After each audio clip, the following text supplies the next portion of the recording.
વ્યાસેન તતુ સંક્ષિપ્તમ ચતુર્વિસહસ્ત્રકમ shave તત્ર પુરાણમ હે ચતુર્થ સપ્ત સંહિતમ.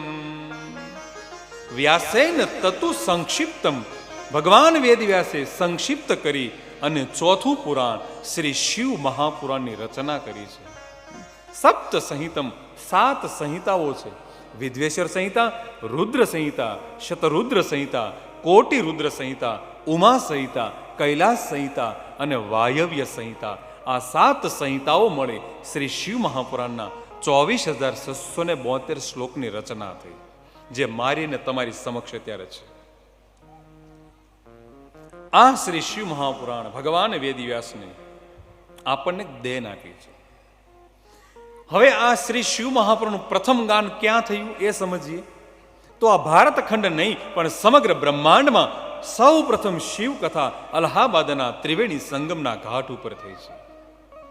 સૂત નામના પુરાણી કથા કહે છે, પ્રયાગ તીર્થ તમામ તીર્થનો રાજા કહેવાય છે.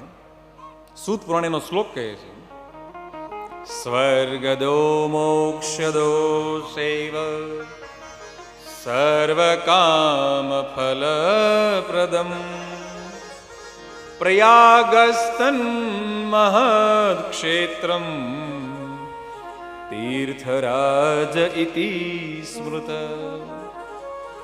સ્વર્ગ ને મોક્ષ આપનારું આ તીર્થ છે, તીર્થનો રાજા છે. તમામ કામનાઓને પૂર્તિ કરનારું પ્રયાગ તીર્થ છે. આ પ્રયાગ તીર્થમાં સૂત નામના પુરાણી 88,000 શૌનક આદિ ઋષિ મુનિઓને ભગવાન મહાદેવની કથા કહી છે. આ પ્રથમ કથા કહેવાની. ત્યાં પ્રયાગ તીર્થમાં જવાથી અનેક જન્મોના પાપ નષ્ટ થાય છે એવું શ્રી શિવ મહાપુરાણ કહે છે. જન્માંતર શેષુ અસંખ્ય શેષુ કૃત પાપ સંશય, અનંત જન્મના કરેલા પાપ ત્યાં નષ્ટ થાય છે. હવે આ સૂત પુરાણી ઉત્તમ વક્તા હતા. સૌપ્રથમ તો ઉત્તમ શ્રોતા પણ હતા. વક્તા બનવા માટે પ્રથમ શ્રોતા બનવું જોઈએ અને શ્રદ્ધા હોય તો જ્ઞાન પ્રાપ્ત થઈ શકે. તો સૂતજી શ્રદ્ધાવાન હતા. શ્રદ્ધાથી માણસ બધું પ્રાપ્ત કરી શકે છે. શ્રીમદ ભાગવતની અંદર પણ શ્લોક કહ્યો છે, શ્રદ્ધાવાન લભતે જ્ઞાનમ તત્પર સંયતેન્દ્રિય જ્ઞાનમ લબ્ધ્વા પરામ શાંતિ ચિરેણાધિગચ્છતિ.